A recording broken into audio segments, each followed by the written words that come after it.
Assalamualaikum warahmatullahi wabarakatuh. Halo teman-teman semuanya. Perkenalkan, nama saya adalah Nadia Zahra. Nah, pada kesempatan kali ini, saya akan memaparkan materi dengan judul Dinamika Penyuluhan Pertanian dan Pembangunan Pertanian Berkelanjutan di Indonesia.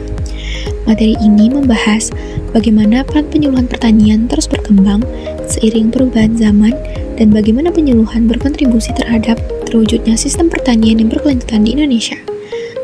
Mari kita masuk ke materi pertama. Penyuluhan pertanian pada dasarnya adalah proses pembelajaran non formal bagi petani agar mereka mampu mengelola usaha taninya dengan lebih efektif dan mandiri. Melalui kegiatan penyuluhan, petani tidak hanya menerima informasi, tetapi juga dilatih untuk memahami, memilih, dan menerapkan inovasi pertanian sesuai kondisi wilayahnya.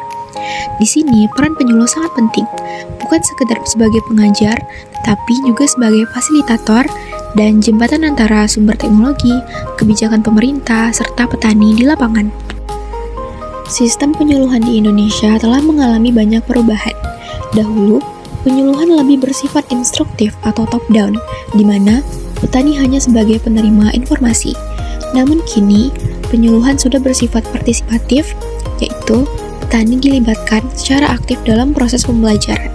Lembaga seperti Balai Penyuluhan Pertanian atau BPP dan kelompok tani sangat berperan besar dalam menyebarkan inovasi. Selain itu, kemajuan teknologi juga memunculkan sistem e-extension atau penyuluhan digital yang sangat mempermudah petani dalam mengakses informasi dan pelatihan-pelatihan. Meski penyuluhan pertanian terus berkembang, tetapi masih ada beberapa tantangan yang harus dihadapi.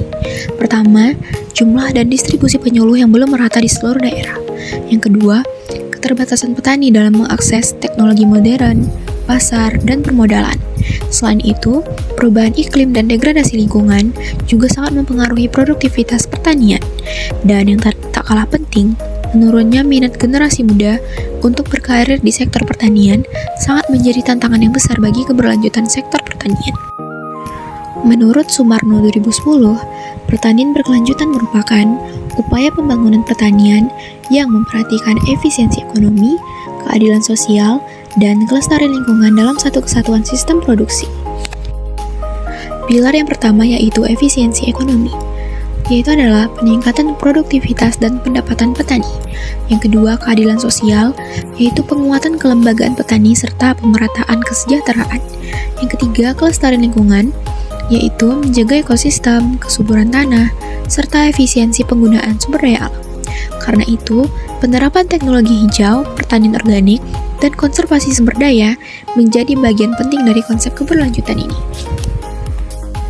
Dalam konteks pertanian berkelanjutan, penyuluhan memiliki posisi yang sangat strategis. Melalui penyuluhan, petani dapat mengenal dan menerapkan teknologi ramah lingkungan, serta meningkatkan kesadaran terhadap pelestarian alam. Penyuluhan juga berfungsi untuk memperkuat kapasitas petani melalui pendidikan, pelatihan, dan pendampingan, agar mereka lebih adaptif terhadap perubahan iklim dan dinamika pasar. Selain itu, penyuluh menjadi penghubung antara petani, lembaga penelitian, pemerintah, dan pihak swasta untuk bersama-sama menciptakan sistem pertanian yang tangguh dan berdaya saing.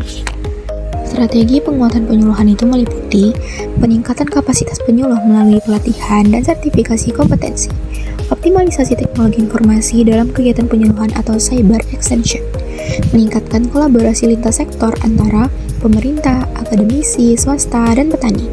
Kemudian, penguatan kelembagaan petani sebagai wadah pembelajaran dan inovasi di tingkat lokal. Kesimpulannya, penyuluhan pertanian memiliki peran strategis dalam mempercepat transformasi menuju sistem pertanian yang tangguh dan berkelanjutan. Melalui penguatan kapasitas sumber daya manusia, inovasi teknologi, dan kolaborasi antar pihak, penyuluhan menjadi kunci utama dalam mewujudkan pertanian Indonesia yang produktif, inklusif, serta ramah lingkungan. Sekian penjelasan dari saya, semoga teman-teman dapat mengerti dan memahaminya dengan baik. Terima kasih. Assalamualaikum warahmatullahi wabarakatuh. Sampai jumpa.